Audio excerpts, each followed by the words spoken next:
Assalamualaikum warahmatullahi wabarakatuh. Salam sejahtera bagi kita semua. Perkenalkan, nama saya Rin Samantha Hamzah. Saya adalah dosen jurusan akuntansi Fakultas Ekonomi Universitas Sriwijaya. Pada video kali ini, saya akan membuat dalam rangka pernyataan diri dosen untuk unjuk kerja Tridharma Perguruan Tinggi atau yang disingkat dengan PDD UKT PT untuk sertifikasi dosen pada tahun 2023. Pada kesempatan kali ini, saya akan menjelaskan mengenai mata kuliah Akuntansi Keuangan Menengah 1. Mata kuliah ini merupakan mata kuliah yang saya ampu pada semester ini di jurusan akuntansi Fakultas Ekonomi Universitas Sriwijaya. Pemaparan mata kuliah akuntansi keuangan menengah 1 akan dilakukan dengan sistem DIA yang terdiri dari Delivery, Interaction, dan Assessment. Oleh karena itu, saya akan menyampaikan mengenai rencana pembelajaran semester yang berbasis OBE, kemudian capaian pembelajaran atau yang dikenal dengan CPL, materi pembelajaran, media pembelajaran, serta referensi pada mata kuliah Akuntansi Keuangan Menengah 1. Selanjutnya, saya juga akan menjelaskan mengenai proses interaksi yang terjadi di kelas dan juga sistem penilaian. Mata kuliah Akuntansi Keuangan Menengah 1 merupakan mata kuliah wajib di jurusan akuntansi Fakultas Ekonomi Universitas Sriwijaya dengan bobot mata kuliah 3 SKS.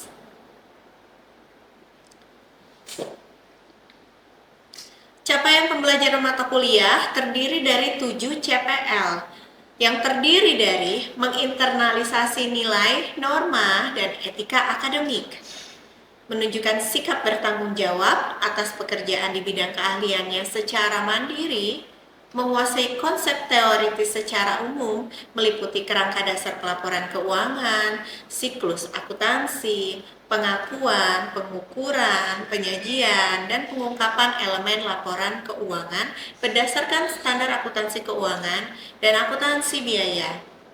Mampu menunjukkan kinerja bermutu dan terukur, mampu menyusun laporan hasil dan proses kerja secara akurat dan sahih, serta mengkomunikasikannya secara efektif kepada pihak lain yang membutuhkan. Mampu mengidentifikasi dan melakukan pencatatan atas transaksi, memproses buku besar, menyusun neraca saldo, membuat jurnal penyesuaian, dan mengidentifikasi kesalahan pencatatan, serta melakukan jurnal koreksi untuk memperbaiki kesalahan tersebut, serta mampu di bawah supervisi menyusun laporan keuangan yang terdiri atas laporan laba rugi dan laporan laba komprehensif, laporan perubahan ekuitas, laporan posisi keuangan, laporan arus kas, dan catatan atas laporan keuangan untuk perusahaan perseorangan, persekutuan, firma, dan perseroan terbatas baik di sektor privat, sektor publik, dan syariah, dengan memanfaatkan teknologi informasi atau manual sesuai dengan standar yang berlaku. CPL yang terakhir adalah mampu mengoperasikan dan memanfaatkan perangkat lunak seperti aplikasi pengolah angka, aplikasi pengolah data, aplikasi presentasi, dan aplikasi akuntansi dalam rangka penyusunan laporan keuangan, anggaran administrasi, perpajakan, serta pengauditan.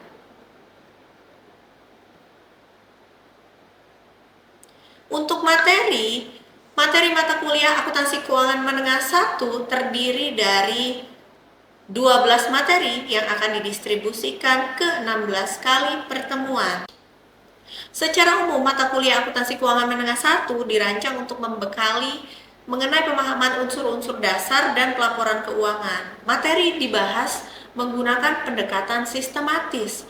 Materi yang pertama adalah pelaporan keuangan dan standar akuntansi. Materi yang kedua membahas mengenai kerangka konseptual pelaporan keuangan. Materi yang ketiga membahas tentang sistem informasi akuntansi. Materi yang keempat membahas mengenai laporan laba rugi dan informasi terkait. Materi yang kelima membahas tentang laporan posisi keuangan dan laporan arus kas. Materi yang keenam membahas akuntansi dan nilai waktu dari uang.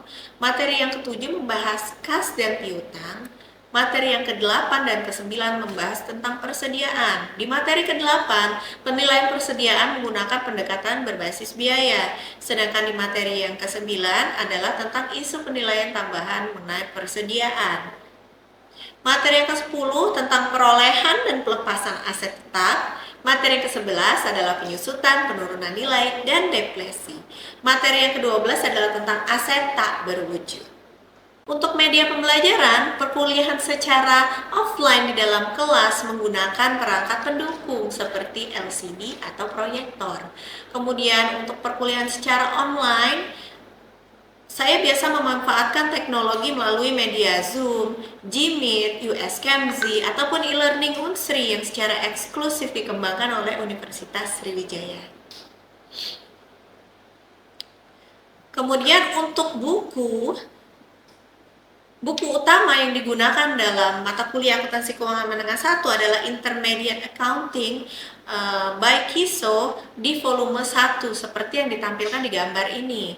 Dan juga menggunakan buku pendukung yaitu Akuntansi Keuangan Menengah berbasis PSAK dari Dwi Martani, edisi 2 di buku 1. Setiap minggunya, saya memberikan tugas kepada mahasiswa dalam bentuk tugas perorangan ataupun tugas kelompok. Tugas kelompok didominasi oleh tugas dalam bentuk studi kasus untuk membangun diskusi di dalam kelas dengan menggunakan Student Learning Center untuk melakukan interaksi di dalam kelas.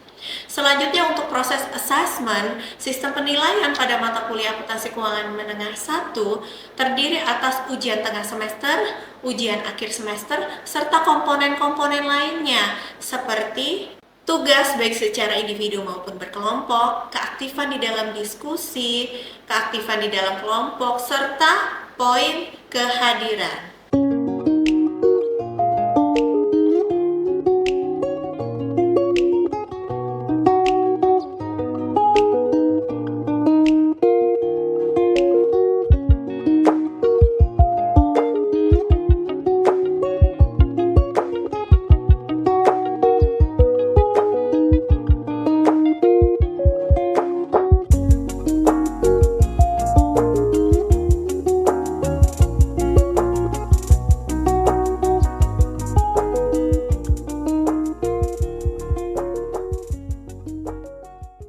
Baiklah, selanjutnya contoh pembelajaran dalam mata kuliah akuntansi keuangan menengah 1 dapat dilihat dalam video berikut ini. Baik, Assalamualaikum warahmatullahi wabarakatuh.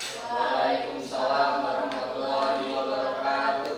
Selamat pagi, mahasiswa dan mahasiswi sekalian.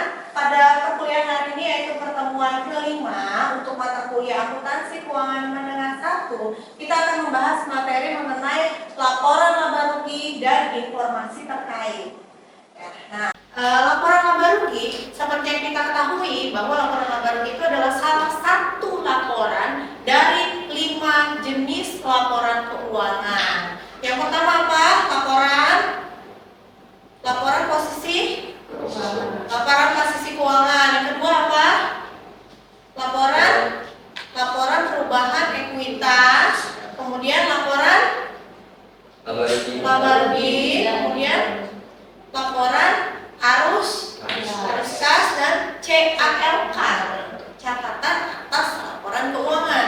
Jadi seperti yang kita ketahui bahwa laporan laba rugi itu krusial atau penting di dalam sebuah akuntansi.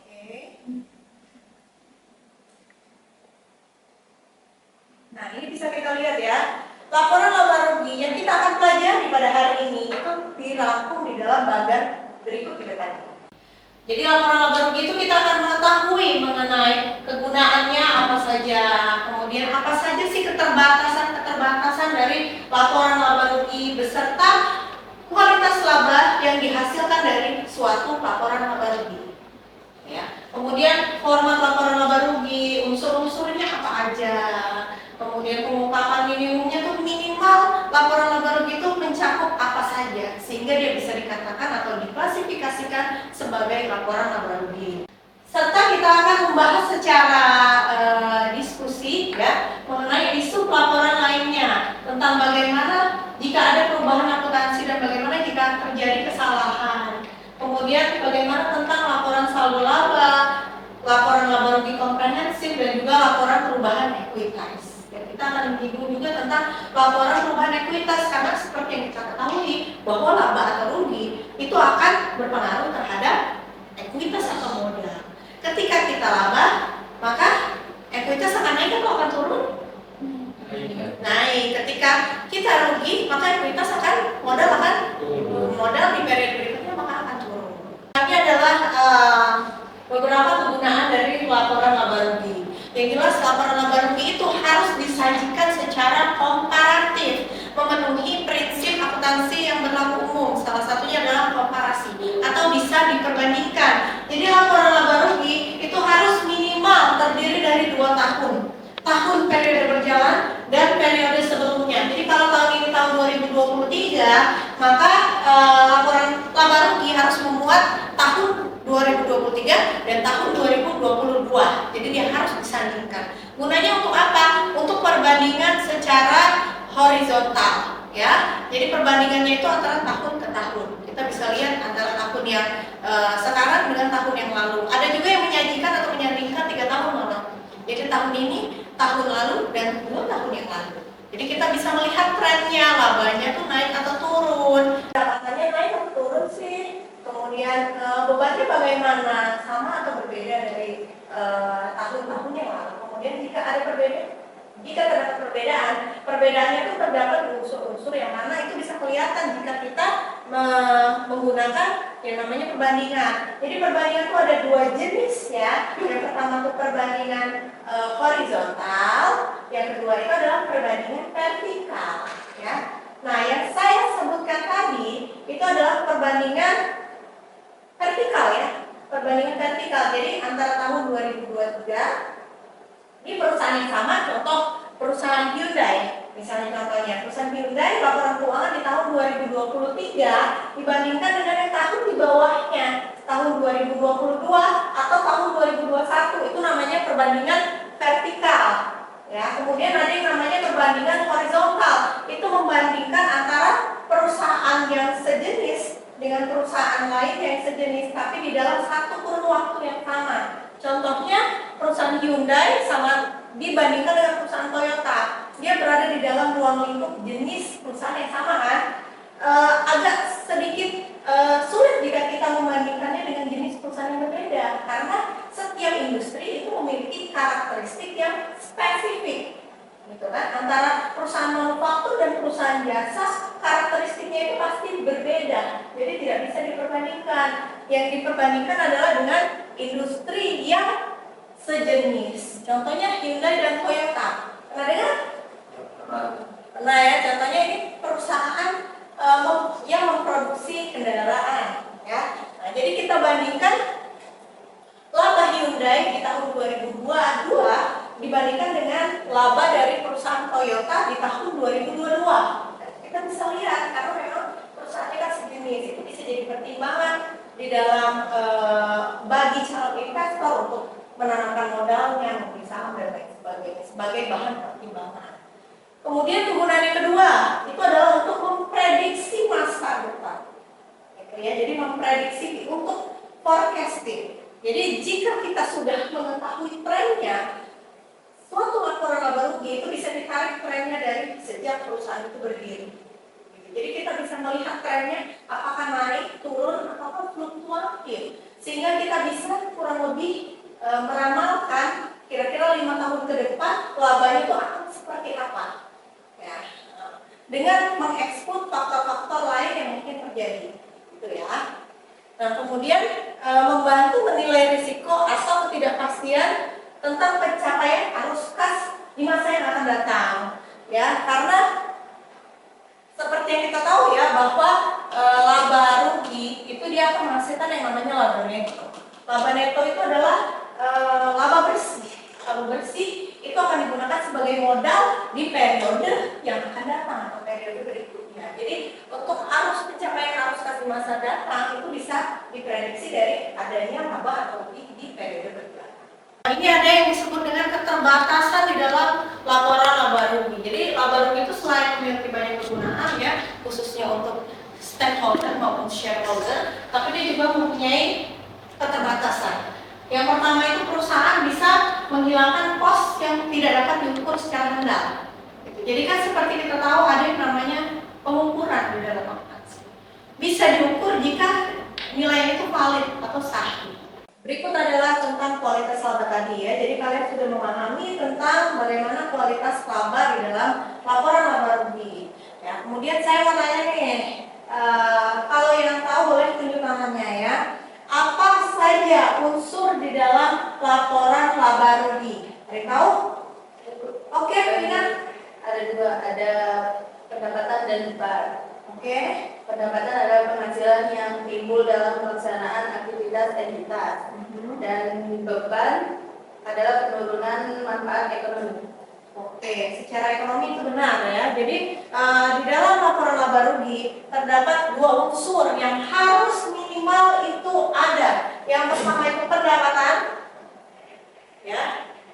Pendapatan atau yang disebut juga dengan penghasilan atau income. Kalau di dalam perusahaan dagang, perusahaan manufaktur kadang dia menyebutnya sebagai penjualan, ya kan?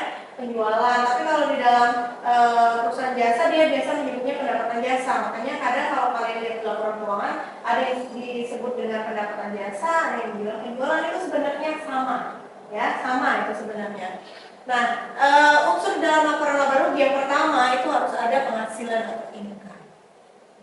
Penghasilan atau income itu adalah kenaikan manfaat ekonomi di dalam satu periode akuntansi dalam bentuk arus kas yang masuk. Jadi dia masuk ke dalam perusahaan arus kas itu, ya. Arus kas itu kan masuk dalam bentuk kas atau dalam bentuk piutang, ya. Atau penambahan aset atau penurunan liabilitas yang mengakibatkan kenaikan ekuitas yang tidak berasal dari kontribusi pemegang saham. Kenapa kok kayak gitu tidak berasal dari kontribusi pemegang saham? Karena kontribusi dari pemegang saham itu sudah masuk ke dalam modal, ya, pendapatan lainnya. Jadi dia bukan masuk ke dalam penghasilan, tapi dia masuk ke dalam ekuitas. Unsur yang kedua itu adalah beban yang tadi sudah saya sebutkan ya. Jadi contoh-contoh beban itu misalnya ada beban pokok penjualan. Ada yang tahu beban pokok penjualan itu ada di perusahaan apa? Manufaktur. Faktur ya, jadi kalau ada beban pokok penjualan dia ada di perusahaan jasa tidak ada yang namanya beban pokok penjualan. Kemudian ada beban depresiasi, ada yang pernah mendengar beban depresiasi? Belum, depresiasi itu adalah penyusutan aset tetap ya. Jadi kalau ada bebannya itu namanya beban depresiasi. Ada beban bunga, ada beban sewa, beban gaji, itu semua yang menyebabkan arus kas keluar. Ya. Selanjutnya saya mau bertanya ya, kalau ada yang bisa menjawab boleh tunjuk tangannya ya. Apa perbedaan dari penghasilan yang saya bilang tadi dari unsur laporan keuangan, penghasilan atau pendapatan dengan yang disebut dengan laba atau income? Apa bedanya? Saya Oke, Bapak. pendapatan adalah penghasilan yang diperoleh dari penjualan barang atau jasa yang terkait dengan proses utama perusahaan. Oke. Sedangkan laba adalah pendapatan yang tetap setelah pendapatan dikurangi semua pengeluaran. Oke, betul ya. Jadi bedanya itu adalah kalau laba itu pendapatan yang sudah dikurangkan dengan beban, maka dia akan menghasilkan yang namanya laba. Kalau pendapatan itu dia belum dikurangi beban. Ya, jadi itu bedanya ya. Makanya kalau di dalam disajikan di dalam suatu laporan laba rugi, laba itu laba bersih itu adanya di paling bawah sekali. Nah, kemudian laporan laba rugi ini ya ada syarat minimumnya, pos-pos yang harus ada ya. Pendapatan yang tadi ya, beban pajak, ada biaya keuangan, ada bagian dari laba rugi yang termasuk entitas asosiasi ya. Kalau misalnya ventura bersama ya, perusahaan persekutuan dan sebagainya. Kemudian jumlah tunggal yang terdiri dari total laba setelah pajak atau rugi operasi dihentikan dan laba setelah pajak atau rugi yang diakui pada pengukuran nilai wajar yang telah dikurangi dengan biaya ya. Serta laba bersih atau rugi bersih. Kadang disebutnya itu laba neto atau rugi neto, itu sama ya. Dalam suatu laporan laba rugi itu dia ada dua format ya. Ada yang tahu? Formatnya itu ada dua. Formatnya apa? Ada yang tahu? Iya, oke, Umi. Format itu ada dua, yang pertama ada single step, dan yang kedua itu multiple step. Oke, betul sekali. Jadi formatnya itu ada dua, ya. Yang pertama itu adalah multiple step, yang kedua itu adalah single step. Nah, dari namanya aja sudah kelihatan ya bahwa yang single step itu yang lebih simple bentuknya. Kalau multiple step dia terdiri dari lebih dari satu step. Gitu. Nah, Umi, boleh tolong dicontohkan untuk yang single step itu bentuknya seperti apa?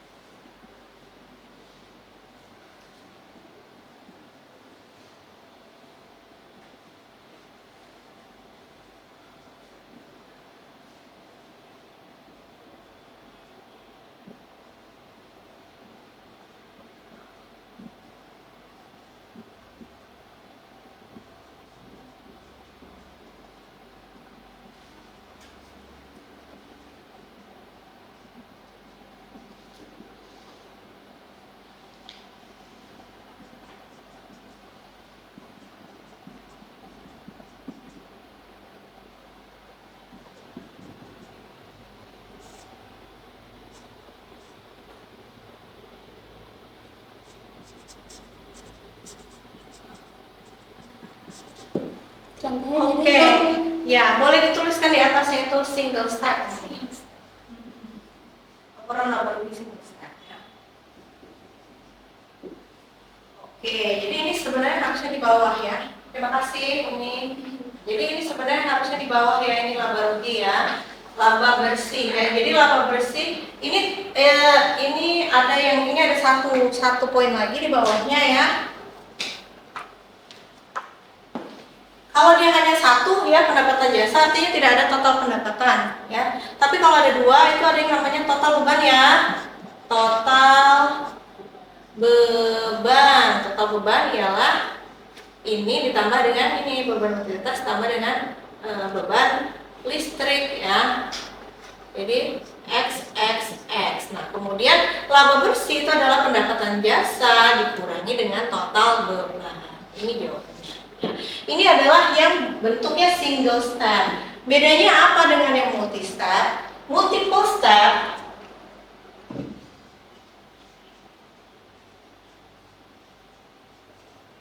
itu terdiri dari beberapa step, lebih dari satu step ya. Jadi contohnya dia ada yang namanya pendapatan itu misalnya dia terdiri dari pendapatan operasi jasa ya. Kemudian di sini dia ada yang disebut dengan beban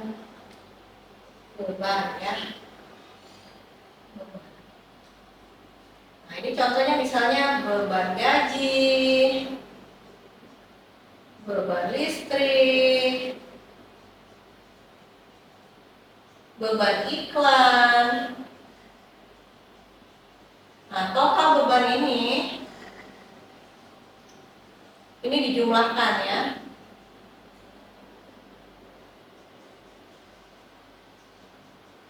Ini harusnya tiga step, langsung 2-3 sebelahnya lagi ya. Nah, ini disebut dengan total bebannya ya. Kemudian pendapatan ditambah dengan total beban operasional. Pendapatan ini kita ganti aja ya, jadi pendapatan operasional. Nah, itu jadi laba operasional. Laba operasional itu dihasilkan dari total pendapatan operasional dikurangi dengan beban-beban operasional. Maksudnya adalah pendapatan yang didapatkan dari kalau misalnya perusahaannya itu perusahaan dagang, maka dia dari hasil jual dan beli tadi. Kalau dia dari perusahaan jasa, maka dari dia memberikan jasa tadi pendapatannya dan juga beban-beban yang dikeluarkan untuk menghasilkan jasa tersebut. Gitu. Itu namanya laba operasional. Ya. Ini adalah XXX. Kemudian dia mengklasifikasikan yang bukan dari operasional. Jadi pendapatan lainnya, dan juga beban non operasional. Itu disebut dengan laba non operasional.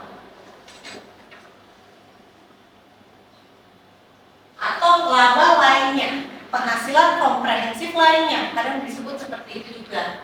Ya, jadi kadang-kadang memang berbeda ya istilahnya, tapi artinya yang dimaksud itu adalah sama ya. Beban non operasional, jadi ditambahkan ya antara laba operasional dan laba dari pendapatan komprehensif lainnya, itu dijumlahkan baru yang disebut dengan laba bersih atau laba neto. Ini secara simpel bentuknya seperti ini ya. Secara simpelnya, paling simpelnya bentuknya seperti ini. Oke? Jadi pelaporan di dalam laba rugi itu dibagi menjadi dua klasifikasi beban. Ya. Yang pertama klasifikasi beban itu berdasarkan sifat bebannya. Ya. Berdasarkan sifat bebannya itu bisa kita lihat pendapatan jasa dikurangi dengan beban-beban. Beban-beban itu ada gaji staf. Jadi dia berdasarkan sifatnya, sifat bebannya. Sifatnya untuk pembayaran gaji diklasifikasikan jadi gaji staf. Kemudian yang sifatnya untuk perlengkapan itu barang habis pakai ya, itu dia dimasukkan ke dalam biaya perlengkapan. Jadi ada misalnya biaya kertas, misalnya biaya administrasi, kemudian biaya barang habis pakai lainnya itu di-include semua ke dalam biaya beban perlengkapan. Kemudian yang terkait dengan biaya-biaya iklan ya, beban utilitas misalnya pembayaran biaya telepon, biaya air itu digabung jadi satu, jadi biaya utilitas. Nah, kemudian biaya-biaya penyusutan dan biaya-biaya lainnya ya. Ini adalah klasifikasi berdasarkan sifat beban. Yang kedua, itu berdasarkan fungsinya.